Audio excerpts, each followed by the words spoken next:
Muy buenos días con todos los presentes. Los saludamos desde Telesalud del Hospital Nacional Arzobispo Loaiza del Ministerio de Salud para darles la bienvenida a la telecapacitación Catarata dirigida por nuestro ponente, el doctor Jorge Horna Costa, médico asistente del Servicio de Oftalmología del Hospital Nacional Arzobispo Loaiza. Antes de iniciar, recordarle a todos los participantes que pueden realizar sus preguntas a través del chat de la plataforma de Zoom para ser respondidas al final de la ponencia. Bienvenido, estimado doctor Horna. Es un honor tenerlo el día de hoy con nosotros. Le doy el pase para el desarrollo del tema. Adelante, por favor.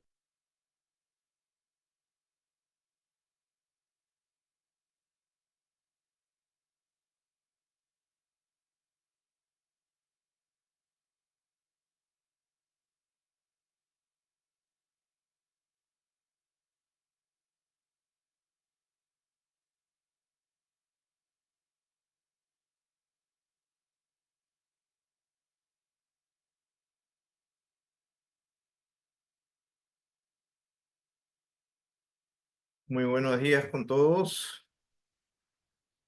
Estoy aquí para tratar el tema de catarata, que es un tema muy común en oftalmología. En primer lugar, vamos a ver un poco de la epidemiología. La catarata es la primera causa de ceguera. Viene a ser casi el 40% de todas las cegueras en el mundo, aproximadamente 100 millones de personas. ¿Y cómo definimos ceguera? Como una agudeza visual menor a 20/400. Pero si ampliamos un poco más y vemos discapacidad visual entre moderada a severa, que es de 20/60 a 20/400, este número se incrementa en 3 o 4 veces. En el Perú, la última revisión que pude encontrar fue del 2011. La incidencia era de 48% en personas de la tercera edad.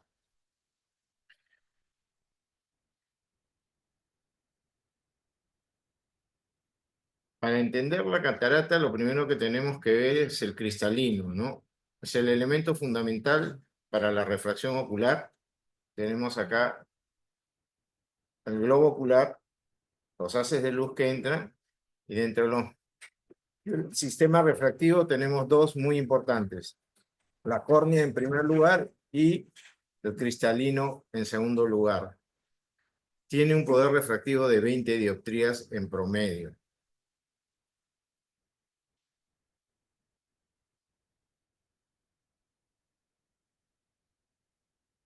Una de las cosas importantes que puedo mencionarles del cristalino, que es una de las últimas estructuras oculares en ser descubiertas por los anatomistas. ¿Por qué? Porque como ven acá, se encuentra sujeto por unas zónulas a el cuerpo ciliar. Entonces, cuando se hacían las primeras disecciones y se ponía el cloroformo, el cristalino caía de su sitio y desaparecía. Por eso es que la enfermedad que vamos a tratar se llama catarata, porque los antiguos creían que era un líquido que caía desde la parte superior y cubría el eje visual, ¿no? Por eso se le llamaba catarata. La parte anterior es menos cóncava que la posterior y podemos ver que tiene tres partes: un núcleo central, una corteza y una cápsula anterior y una cápsula posterior. Por definición, la catarata es la opacidad progresiva del cristalino que impide el paso de la luz. Es por eso es que una cosa es considerar solo los casos de ceguera, que estamos hablando de menos de 20/400, y otro es considerar la limitación el impedimento visual de moderado a severo, que va de 20/60 a 20/400. Las causas de la catarata tenemos en primer lugar al envejecimiento, es un proceso natural. ¿Ya? Las proteínas que forman parte se van desnaturalizando y de ser transparente comienza primero a ponerse de un color amarillento, puede ser naranja, marrón e inclusive llegar hasta el color negro, ¿no? Que son las cataratas más duras que tenemos. La causa genética es también importante. ¿Por qué? Porque hay que hacer diagnóstico temprano en niños. El trauma, si el cristalino es afectado por un cuerpo extraño o directamente en el trauma, puede causarse su opacidad. Hay enfermedades como la diabetes que son asociadas frecuentemente a catarata. Y entre los medicamentos tenemos los corticoides, que felizmente ya su uso no es tan frecuente como antes. ¿Cuáles son los síntomas? Una visión borrosa, una sensibilidad a la luz que no permite, sobre todo en las noches, cuando uno ve los focos o la iluminación artificial, dificultad para ver los colores y visión doble con un solo ojo, ¿no? Podemos ver ahí en las imágenes visión borrosa y en este caso como la visión borrosa es progresiva, que eso es lo importante, es una pérdida progresiva de la visión. El diagnóstico es hecho por un examen oftalmológico completo. Primero la agudeza visual, luego la biomicroscopía y luego el fondo de ojo. En este caso podemos ver una biomicroscopía con el cristalino normal y en estos dos un cristalino cataratoso.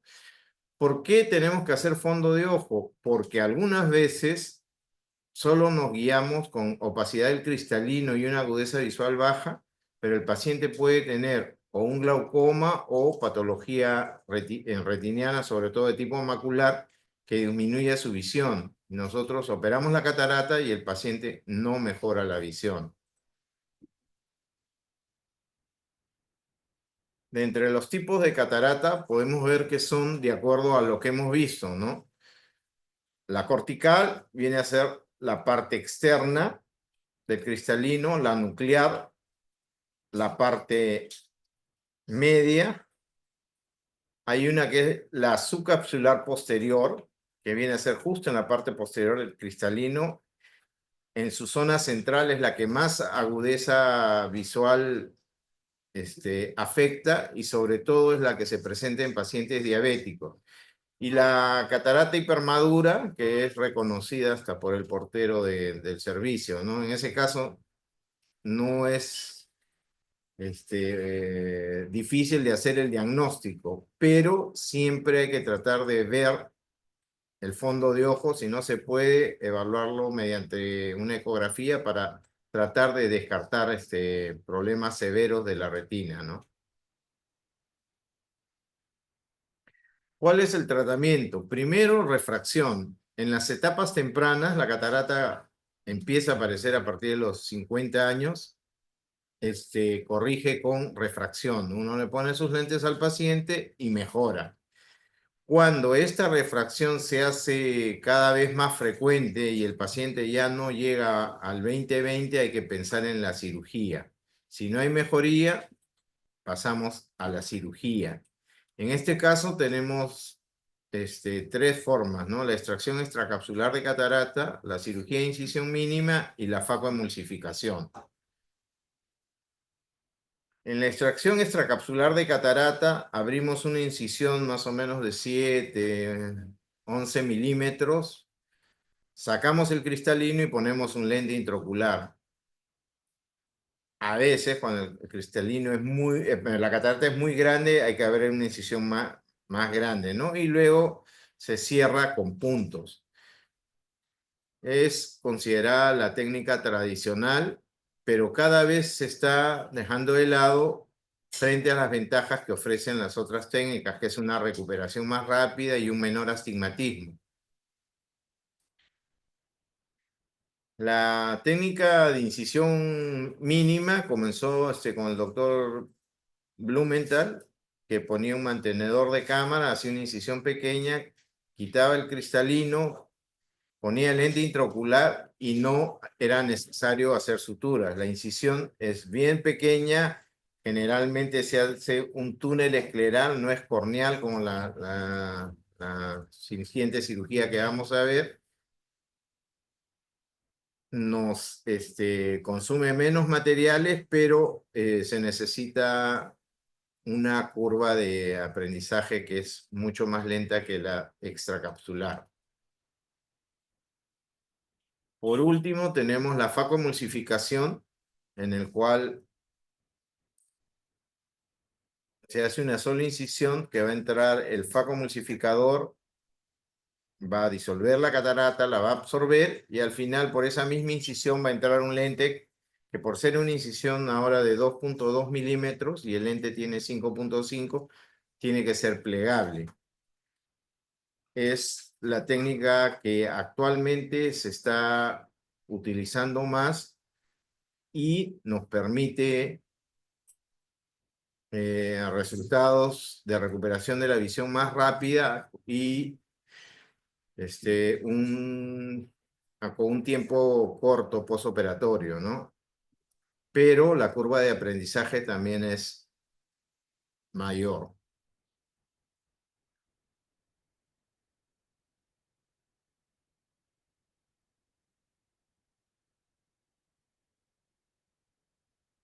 Entonces, ¿por qué es importante tratar este tema? Como les digo, es la primera causa de ceguera, pero lo más importante es que es una causa de ceguera reversible. Es decir, uno extrae la catarata, pone un lente intraocular y va a solucionar el problema y va a recuperar al paciente al 100%. Como les digo, la incidencia es más o menos de 48 personas, no, 48% de personas de la tercera edad.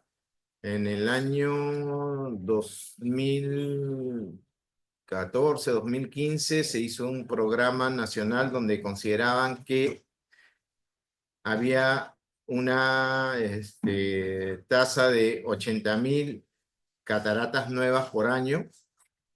El programa comprendía 5 años y la cirugía de 400.000 cataratas, que se llevó a un éxito, pero debemos recordar que mientras vamos operando van apareciendo nuevamente. Entonces no es hacer un programa de corto tiempo, sino que tiene que ser continuo, porque van apareciendo nuevos casos de catarata.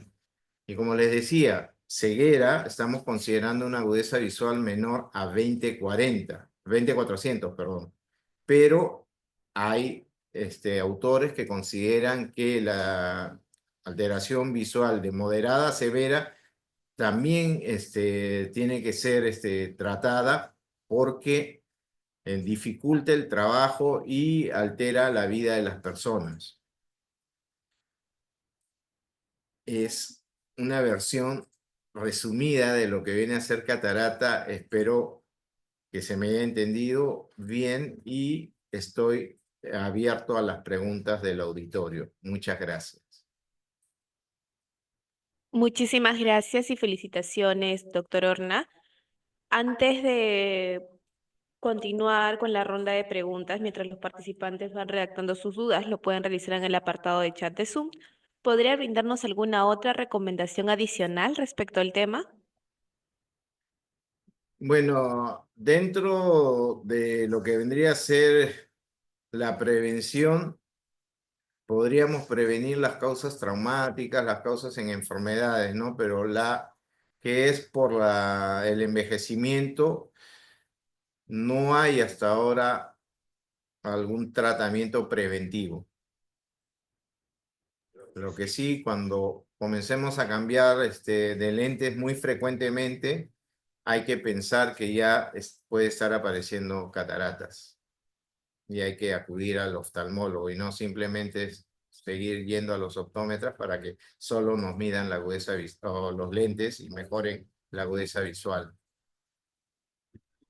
Muchísimas gracias, doctor. Vamos a iniciar con las preguntas. Nos consultan la extracción extracapsular de catarata, extirpación de catarata membranosa y otras similares. ¿Requieren de ser hospitalizadas o pueden ser de intervención quirúrgica ambulatoria de 24 horas? La gran mayoría de cirugías son ambulatorias. Inclusive ahorita estamos haciendo la cirugía bilateral continua, es decir, operamos los dos ojos en el mismo acto operatorio y el paciente después de un reposo de 15 a 30 minutos ya está saliendo de alta. Muchísimas gracias, doctor. La siguiente pregunta ¿es muy frecuente la asociación de cataratas con el síndrome de Fuchs? Es frecuente su asociación y a veces es subestimado por el oftalmólogo, ¿no? Entonces uno tiene que, ante casos de catarata, descartar si el paciente presenta síndrome de Fuchs o no. Muchísimas gracias, doctor. La siguiente pregunta que tenemos ¿a qué se debe la sensación de cuerpo extraño prolongado y el dolor de globo ocular posoperatorio? ¿Y cuánto tiempo puede durar esa molestia? ¿Y la fotofobia es prolongada? Bueno, la sensación de cuerpo extraño se debe a una exacerbación del ojo seco que ya por la edad presentan los pacientes, ¿no? Entonces, además del tratamiento de antibiótico y corticoide que usamos, es bueno añadir un sustituto lagrimal. La parte de la fotofobia es un poco más difícil de manejar, porque recordemos que esto se presenta sobre todo en pacientes que tienen una muy mala agudeza visual. ¿Por qué? Porque la catarata no permitía el ingreso de los rayos luminosos. Al cambiar la catarata por un lente intraocular que permite el ingreso de todos los rayos luminosos, el paciente, en primer lugar, va a ver los colores diferentes y en segundo lugar va a tener fotofobia. O sea, por eso recomendamos en situaciones de fotofobia severa los lentes oscuros. Muchísimas gracias, doctor. La siguiente pregunta ¿cuál es la razón de usar acetazolamida en el tratamiento quirúrgico de la catarata? La acetazolamida es un diurético y nos permite bajar la presión intraocular. ¿Cuándo usamos acetazolamida? Cuando tenemos un paciente hipermétrope, es decir, un ojo pequeño, para minimizar posibles complicaciones. Entre ellas la más temida, que es la hemorragia expulsiva, ¿no? Muchísimas gracias, doctor Horna. Finalizamos con la ronda de preguntas. Vamos a agradecer a cada uno de los participantes que se han conectado el día de hoy e invitarlos a suscribirse a nuestro canal de YouTube. Nos pueden encontrar como Hospital Nacional Arzobispo Loaiza y podrán ver nuevamente las telecapacitaciones y tele-IS. De igual manera pueden escribirnos en los comentarios otros temas de interés que les gustaría que se tocaran próximamente.